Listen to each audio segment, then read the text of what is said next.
అనగనగా ఒక అడవి. అడవిలో ఒక కోతి, ఒక మొసలి స్నేహితులు. నీళ్ళలో ఉండే మొసలికి నేల మీద ఉండే కోతికి ఎలా పరిచయం అయిందంటారా?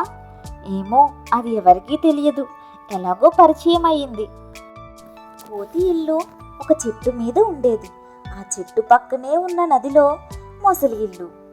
రోజు కోతి చెట్టు మీద, మొసలి నీళ్ళలో ఉంటూ కబుర్లు చెప్పుకుంటూ ఉండేవి. ఇద్దరి స్నేహం చూసి అడవిలోని జంతువులు ఆశ్చర్యపోయేవి. కోతికి అడవిలోని వేరే కోతులు మొసలిని నమ్మొద్దని సలహా ఇచ్చేవి. మొసలి మాంసం తింటుంది, ఎప్పుడైనా నిన్ను కూడా తినేస్తుంది అంటూ జాగ్రత్త పడమని చెప్పేవి. కానీ కోతికి మొసలి మీద చాలా నమ్మకం ఉండేది. అందుకనే వాళ్ళ స్నేహం చాలా రోజులు కొనసాగింది. ఒకరోజు ఈ విషయం మొసలి భార్యకు తెలిసింది. ఏంటిది, నిజమా? నీకు ఒక కోతితో స్నేహం ఉందా అని ఒకరోజు మొసలిని అడిగింది. మొసలి ఒప్పుకుంటూ, అవును, చాలా రోజులుగా పరిచయం ఉంది. కోతి చాలా తెలివైనది, నాకు చాలా విషయాలు చెప్తుంది అని అన్నాడు. మొసలి భార్య, కోతి గుండె చాలా బాగుంటుందట. నువ్వు ఆ కోతిని చంపేస్తే మనం ఇద్దరం కోతి గుండెకాయని పంచుకుని తినచ్చు అంది. మొసలికి భార్య మీద పిచ్చి కోపం వచ్చింది. కోతికి నాకు చాలా మంచి స్నేహం ఉంది, స్నేహితుడిని ఎలా చంపమంటావు అని కోపంగా అడిగాడు. భార్య మూతి ముడుచుకుని కూర్చుంది. పట్టించుకోకుండా మొసలి ఇంట్లోంచి వెళ్ళిపోయాడు. మొండి భార్య ఊరుకుంటుందా? పట్టుదల వదలకుండా రోజు పోరు పెట్టేది. తిండి తిప్పలు మానేసి ఒక మూల కూర్చుని రోజు పోరు పెట్టేది. మొసలికి మనశ్శాంతి లేకుండా చేసేది. చివరికి నస భరించలేక ఒకరోజు మొసలి ఒప్పుకున్నాడు. సరే, ఈరోజు సాయంత్రం కోతిని తీసుకువస్తాను, నీకు నచ్చినట్లు చేసుకో అని కోతి ఉండే చెట్టు వైపుకి బయలుదేరాడు. కోతిని చెట్టు మీద నుంచి దిగి రమ్మని ఒప్పించడం ఎలా? అందుకని ఒక పథకం వేశాడు. చెట్టు కింద నుంచుని కోతిని పిలిచాడు. కోతి బయటికి వచ్చింది. మొసలిని చూసి సంతోషంగా పలకరించింది. మొసలి కోతితో, మన స్నేహం గురించి నా భార్యకు చెప్పాను. నా భార్యకి చాలా ఆనందం కలిగింది. నిన్ను ఈరోజు భోజనానికి తీసుకురమ్మంది అని ఆహ్వానించాడు. కోతి తెగ సంబరపడింది. సరదాగా మొసలి ఇంటికి వెళ్ళి భోజనం చేసి మొసలి భార్యను కూడా కలవచ్చని ఒప్పుకుంది. కానీ నీళ్ళలో వెళ్ళడం ఎలా? మొసలి తన వీపు మీద కూర్చోబెట్టుకుని తీసుకువెళ్ళి మరలా తిరిగి తీసుకువస్తానని అంది. కోతి చాలా ఉత్సాహంతో వచ్చి మొసలి వీపు ఎక్కి కూర్చుంది. మొసలి నీళ్ళలో ఈదుతూ కోతిని తన ఇంటి వైపుకు తీసుకువెళ్ళాడు. దారిలో మొసలి ఏడవడం మొదలుపెట్టాడు. కోతికి ఆశ్చర్యం వేసింది. ఎందుకు ఏడుస్తున్నాడని మొసలిని కనుక్కుంది. మొసలి ఏడుపు ఆపలేదు. కోతి చాలాసేపు అడిగింది.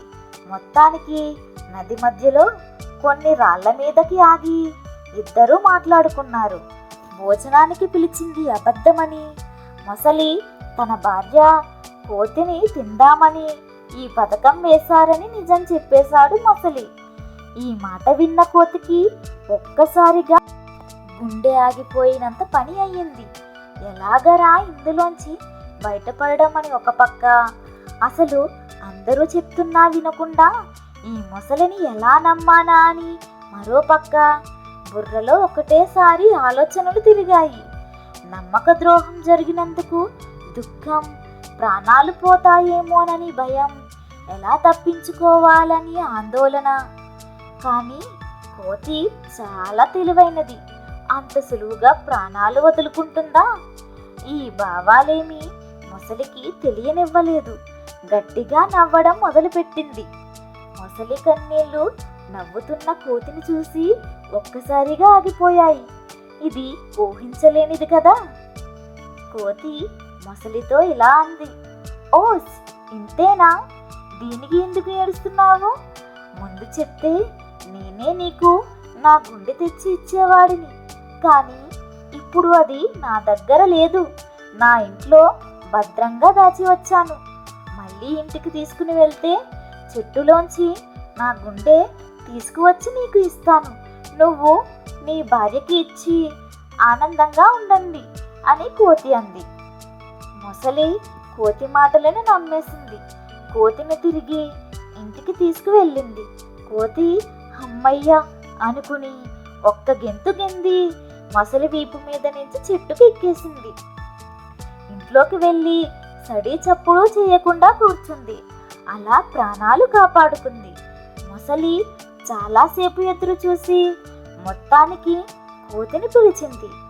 కోతి కొమ్మ మీదే కూర్చుని, గుండె లేదు, ఏమీ లేదు, అసలు నీలాంటి మొసలితో నాకు స్నేహమే వద్దు, ఇంకెప్పుడు నాకు కనిపించకు అని కోపంగా చెప్పింది. మొసలి తలదించుకుని వెళ్ళిపోయింది. ఈ కథలోని నీతి, చెడ్డవాళ్లతో స్నేహం ఎప్పుడూ చెడే చేస్తుంది. అలాంటి వారితో మనం దూరంగా ఉంటేనే మంచిది. ఎదుటివారి తెలివి తక్కువ అంచనా వేయరాదు. తెలుగు కథ. అనగనగా ఒక అడవి. అది ఎండాకాలం కావటం వల్ల ఆ అడవిలోని కుంటలు, చెరువులు ఎండిపోయాయి. బుక్కెడు నీటి కోసం కూడా జంతువులు చాలా దూరం ప్రయాణం చేయవలసి వచ్చేది. అయితే భూమి బురియల్లో నివసించే ఒక చీమ ఆ భూమి పెట్టే తాపానికి తట్టుకోలేక బయటకు వచ్చింది. సూర్యుడు ఎర్రగా నిప్పులు చెరుగుతున్నాడు. ఆ చీమకి చాలా దాహం వేయటం ప్రారంభమైంది. తనకు కొంత దూరంలో ఒక ఉన్న మడుగులో నీరు తాగి వెనుతిరిగింది. మడుగు నుంచి కొంత దూరం వరకు ఎటువంటి చెట్లు లేవు. పైగా నీరంతా ఆవిరవడం వల్ల ఆ మడుగు గట్టు నుంచి చెట్లు ఉన్న చోటు వరకు ఇసుకతో నిండిపోయి ఉంది. ఆ ఇసుకలో ఆ చీమ నడుస్తుంది. ఎండవేడికి కాళ్ళు కాలుతూ ఒళ్ళంతా చెమటలు పట్టాయి. అలా నడుస్తూ వస్తున్న ఆ చీమకి దూరంగా ఒక చెట్టు కనిపించింది. ఆ సమయంలో దానికి ఆ చెట్టు స్వర్గంలా కనిపిస్తూ ఉంది. వెంటనే వడివడిగా ఆ చెట్టు కిందకు చేరింది. అంతసేపు ఎండలో ఉండటం వల్ల ఆ చెట్టు కింద చల్లని గాలికి చీమకి నెమ్మదిగా నిద్ర వస్తున్నట్టు అనిపించడంతో ఆదమరిచి నిద్రపోయింది. కొంత సమయం తర్వాత గాఢ నిద్రలో ఉన్న ఆ చీమను ఎవరో పిలుస్తున్నట్టుగా అనిపించడంతో వెంటనే కళ్ళు తెరిచి చూసింది. దాని ఎదురుగా ఒక కాకి నిలబడి ఉంది. చీమను చూసిన కాకి కళ్ళు పెద్దగా చేసి, ఎవరు నువ్వు? నీకు ఎంత ధైర్యం ఉంటే నేను నివసించే చెట్టు కిందే నిద్రపోతావు అంటూ కోపంగా చూస్తుంది. వెంటనే నిద్రమత్తులో నుంచి తేరుకున్న చీమ, ఈ చెట్టు దాటిన తర్వాత 2 చెట్లు అవతలే నా ఇల్లు ఉంది. నీటి కోసం ఇటు వచ్చాను. కానీ ఎండ బాగా ఉండడంతో ఇక్కడ కాసేపు విశ్రాంతి తీసుకున్నానని చెప్పింది. కానీ చీమ చెప్పే మాటలు వినకుండా కోపంతో దాన్ని ముక్కుతో పడవడానికి వచ్చింది. చీమ దానికి భయపడుతూ, క్షమించండి, మళ్ళీ మీ నివాసానికి ఎప్పుడూ రాను అని బ్రతిమాలుతూ కాకిని వేడుకుంది. కాకి తన కోపం తగ్గించుకుని, మళ్ళీ ఇటువైపు రాకు, ఈసారి వస్తే ఏం మాట్లాడకుండా తినేస్తాను అని బెదిరించింది. చీమ అలాగే అని అక్కడి నుంచి తన నివాసానికి బయలుదేరింది. ఇలా రోజులు గడుస్తూ ఉన్నాయి. కొన్ని రోజులకు ఎండలు ఇంకా బాగా పెరిగిపోయాయి. తినడానికి తిండి దొరకక పక్షులు, జంతువులు అల్లాడిపోతున్నాయి. ఆ సమయంలో కాకి ఆహారం కోసం చుట్టూ పుట్టా తిరుగుతూ అలసట పెరిగి ఒక చెట్టు మీద వాలింది. ఆకలి బాధ తట్టుకోలేక కావ్ కావ్ అని అరుస్తూ ఉంటుంది.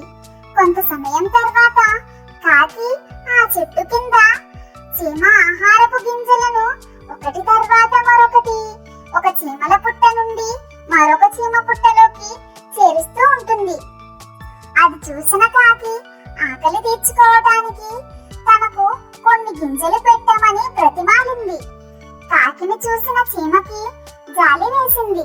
వెంటనే తన దగ్గర ఉన్న కొన్ని గింజలు దానికి పెట్టి దాని ఆకలి తీర్చింది.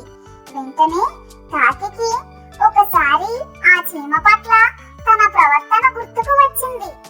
వెంటనే చీమతో, ఆ రోజు నేను నిన్ను అవమానించాను కదా, నీకు కోపంగా లేదా నా మీద అంటూ అడిగింది.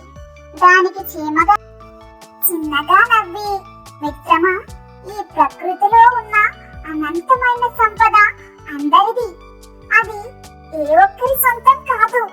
ఇప్పుడు నా దగ్గర ఉన్న ఈ గింజలు కూడా రేపు ఉంటాయో లేదో కూడా తెలియదు. ఇప్పుడు నీకు ఇస్తే నీ ఆకలైనా తీర్చుతాయి అని చీమ చెప్పిన మాటలు విని కాకి చాలా సిగ్గుపడింది. ఆ తర్వాత రోజు నుంచి నీటి కోసం వెళ్ళిన చీమని తనే తన ఇంటికి రమ్మని పిలిచేది. కొన్ని రోజులకు చీమ కాకి మంచి స్నేహితులయ్యారు. చీమ తన నివాసాన్ని కాకి నివాసం దగ్గరకు మార్చుకుంది. చీమ దగ్గర ఉన్న గింజల్లో కొన్ని కాకికి ఇచ్చింది.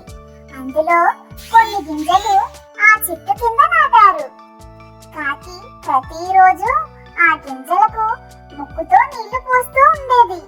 అవి పండటంతో వాటి ఆహారానికి ఎలాంటి కొరత లేకుండా రెండు సుఖంగా జీవిస్తూ ఉన్నాయి. Subscribe, like. Thanks for watching.